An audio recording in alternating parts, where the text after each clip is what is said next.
Welcome back, everybody, to my last brain cell. Happy Friday, Junior. I hope this week hasn't been too crazy for y'all. We're almost done with this isn't the first full week of December. This week is almost full, but it's a couple days short.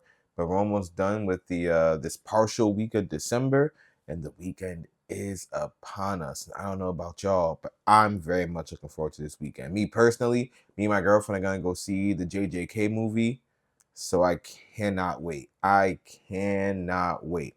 It's gonna be amazing. At least I think it is. And based on the single spoiler clip that I've seen, the movie will be spectacular. And again, I'm a manga reader, so I know what to expect for the most part. But it's been a while since I've read it, and I won't read it before going to see it because I want to be like oohed and awed when I get there. Like I know the premise, but I don't remember all the finite details, and I don't really know where they're gonna stop. So I'm really excited, and I'll read it afterward. But anyway, welcome back, and I know that we've been going over my recap of The Wire. I'll be honest with y'all.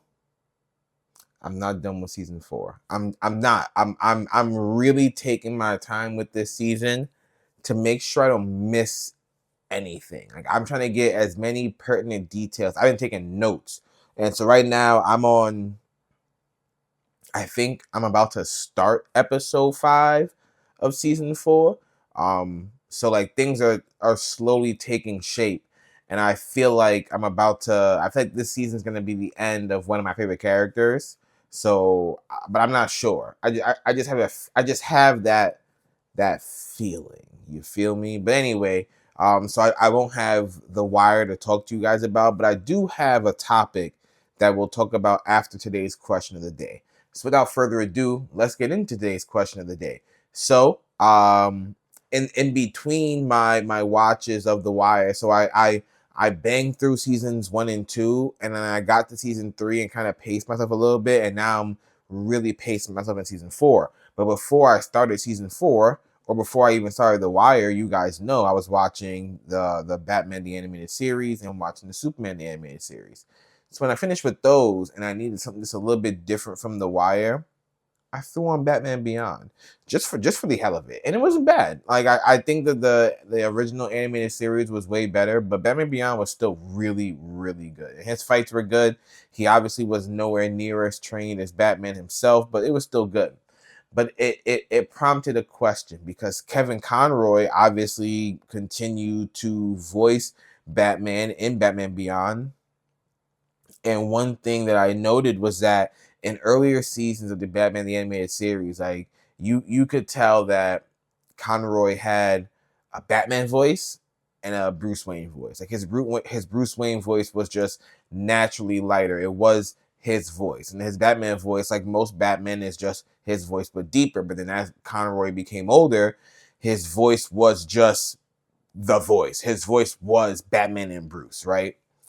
So it got me thinking because there have been many iterations of an animated Batman, and I'm not privy to all of them. Like I've never seen the Adam West Batman, but I've watched enough animated Batman that I think I can formulate this question and have an opinion. But this is also why I have my computer.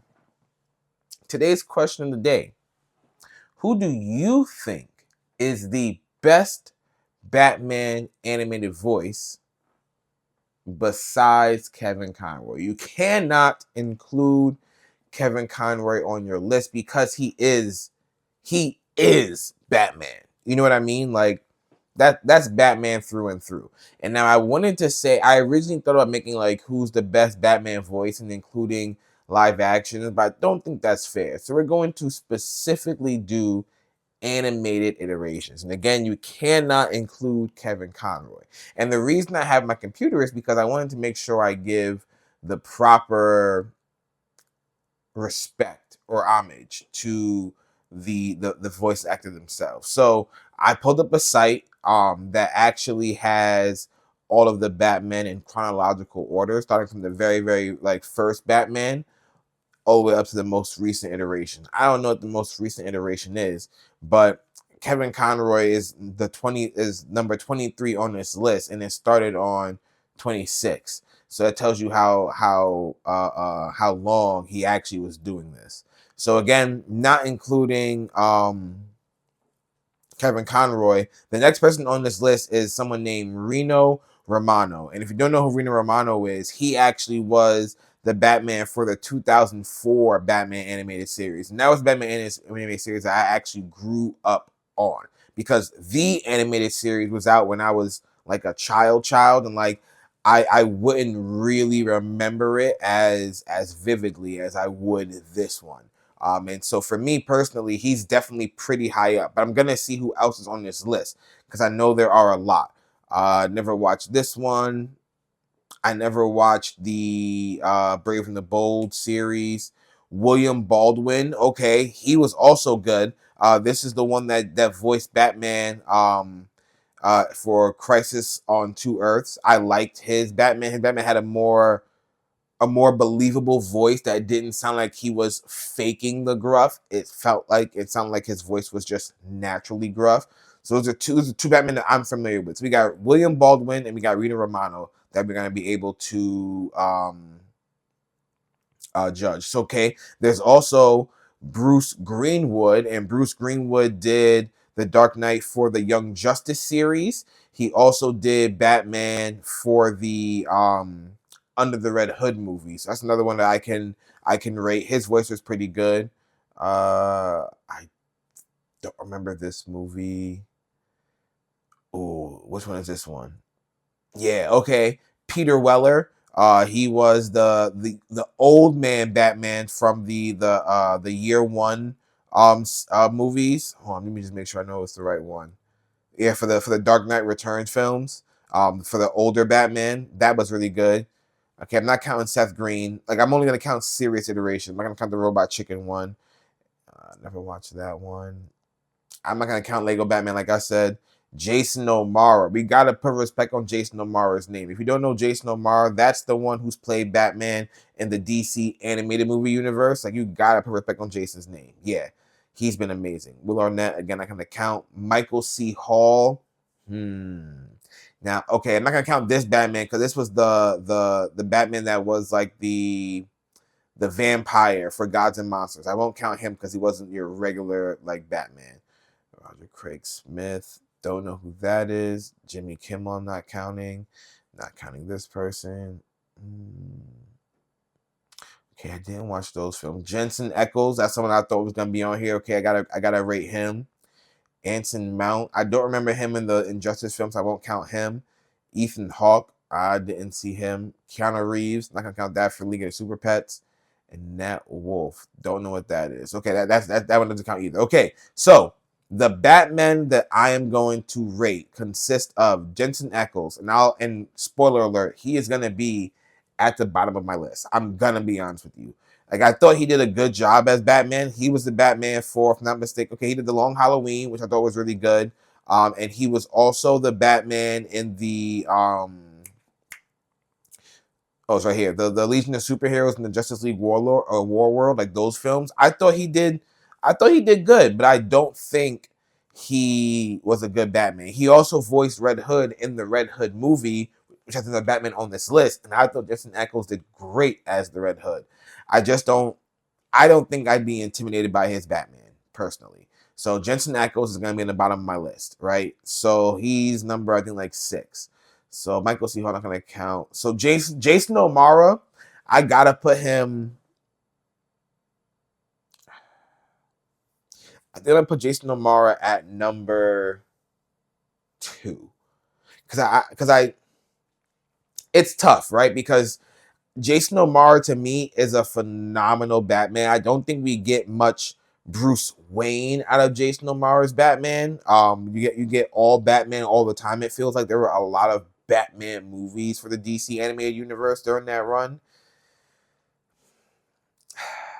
I'm gonna put him at 1A for now because there's someone else who's gonna be at 1 for me, right? But again, so Jensen Ackles is last, and then Jason O'Mara is 1. Peter Weller, I'm gonna stick him in the middle because he did really good as that old man Batman. Like, I need to make sure I'm thinking about the right person, because if it is who I'm thinking of, this is also the guy who fought the mutant. He also fought Batman or fought Superman um in that movie. Let me just make sure I'm thinking about the right one.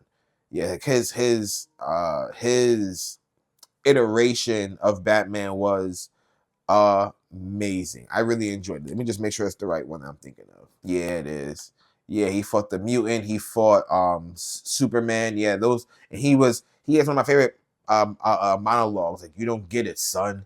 This isn't a mud hole. This is an operating table. Ooh, he dismantled the mutant. Yeah, Peter Weller goes right in the middle. Only because he's not a younger Batman, I can't put him any higher than that. But I have to put him on this list. Um, Bruce Greenwood from Under the Red Hood. I'm gonna put him under Peter Weller. So if Jensen Ackles is last, assuming that I have like the 5 of them, there might be one or two more. I'm gonna put Jensen Ackles. I'm gonna put Bruce Greenwood from Under the Red Hood. Ooh, yeah. I put Bruce Greenwood. Then I put Peter Weller, and then I gotta put William Baldwin. I think he did a really good voice for Batman. I think he did phenomenal. Like I can hear the part about the abyss in my head, and I think his voice is really good, right? So he goes pretty high up on this list. Yeah, never watched that one. Okay, then there's Reno motherfucking Romano, and again, you gotta put respect on this guy's name. He was Batman right after Kevin Conroy. Kevin Conroy was Batman all the way through the animated Justice League series. You feel me? And the Justice League series ended in like 2000, 2002. Let's look that up actually. So it ended in 2004. Okay? May 29th, 2004. And Reno Romano's The Batman came out September 11th, 2004. So 4 months later, this guy came on as Batman. Right after you had Kevin Conroy, the Batman, who was Batman for 10 plus years. To me, I think Reno Romano did a really good job as a Batman. Like, I think his Batman voice, again, unbelievable. He didn't fake a voice, it felt like. You could tell there was a difference between his Batman and Bruce Wayne, although kind of subtle, but I really like his Batman, okay? So I think I got to put Reno Romano and Jason O'Mara as like 1A and 1B. And then I got to put William Baldwin, then Bruce Greenwood. No, William Baldwin. Yeah, then Bruce Greenwood, then Peter Weller, and then to round off my list, I gotta do Jensen Ackles. But let me know what you guys think. Yeah, if you've seen other Batman, like let me know. And again, I didn't include like the silly versions, like Keanu Reeves in the Super Pets one. I didn't include Jimmy Kimmel. I didn't include a lot of people, but I also didn't include people like Michael C. Hall, who did an alternate version. Realistically, I probably shouldn't have included Peter Weller, but his Batman felt like it was in the same continuity, so I did. I didn't include the Injustice one. I don't even remember that movie. You feel me? Like, there are certain iterations that I never saw, like Diedrich Bader. I've seen clips of The Brave and the Bold, but I never actually watched it, so I could never rate him. You know what I mean? But so yeah, there are a lot of folks on here that I could not rate, but if you guys have opinions, let me know. And now I'm done with that. Let's get into the meat and potatoes of this episode, shall we? Like I said, no wire talk today, but I do have something interesting. What happened to music?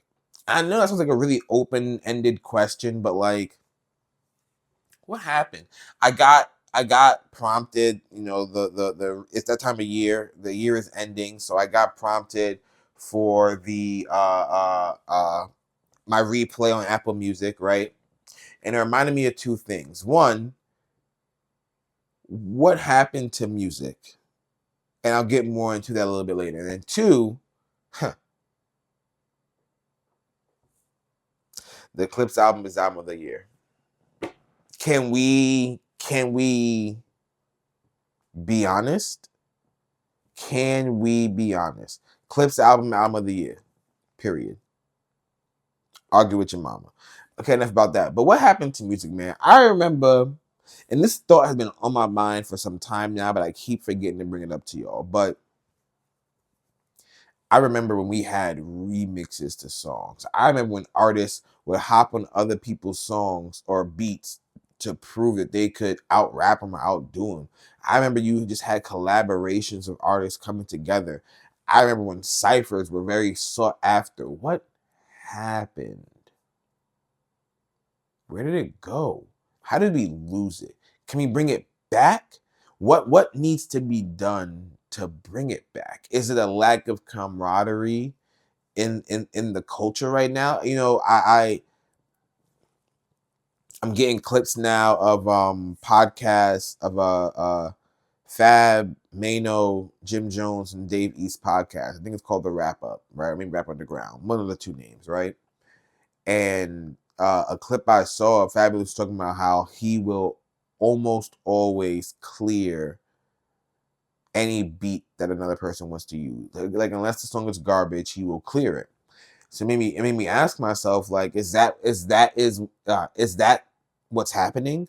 Like, are artists just not getting the clearance to use other people's beats? Like, I know when I listen to the people's songs and I hear an alteration of another beat that I'm familiar with, I always get hyped. Like, oh, how are they going to use it? Or, oh, they flip this beat very differently than how I'm accustomed to it. Like, there's a beat that The Game and Lupe Fiasco have both used, and I can't remember who originally used the beat. I want to say even Currency has used this beat, and all three of them used it in a very different way. But that's not even what I'm talking about. I mean, like, what happened to like are we ever gonna see a moment where we get like a no ceilings again? Like, is any rapper gonna take a bunch of beats from different people and just hop on them and go crazy? Are we never gonna see, are we ever gonna get like a One Blood moment ever again? We have 17 rappers on the same beat making different versions of the song and then coming together for the ultimate remix. Remember the One Blood mega remix, bro? There was like 17, 18 niggas on that shit, bro. That shit was insane. Where is it? What do we need to do to bring the culture back to that? That is what music is missing. Music is missing remixes for their own songs to bring like if a song is hot, remix that joint. Bring someone else on the beat. Like I can't tell you how many songs I hear that I'm like, so and so be good on this beat. XYZ be good on this beat. Man, it'd be cool to hear this person on this beat. Bring back the art of remixes. Please. Please. Please. I'm not asking for much. Am I? But yeah, man, let me know what y'all think. But yeah, let me go back to point two real quick. The Clips album, man. Let God Sort Them Out is album of the year. There have been some amazing albums this year. This has been a really solid year for music, but no album has come close to Let God Sort Them Out. I really enjoyed Jid's album. I really enjoyed I kind of enjoyed Offset's album. I like Bodies. Jid, that song goes hard. And again, there have been some really amazing albums this year. None of them touch Let God Sort Them Out. Not even remotely close. Not even remotely close. But let me know what you guys think. Do you think we need to bring back the art of remixes? And let me know what you think your album of the year is. I'm very curious to know. But with all that being said, y'all, I'm going to go ahead and wrap this bad boy up. It's been a pleasure chatting with y'all today. And I'm going to try my best that for Saturday's episode that we got the wire to talk about. I'm going to do everything in my power to see that it comes true. But until next time, y'all, this is King Echo signing off.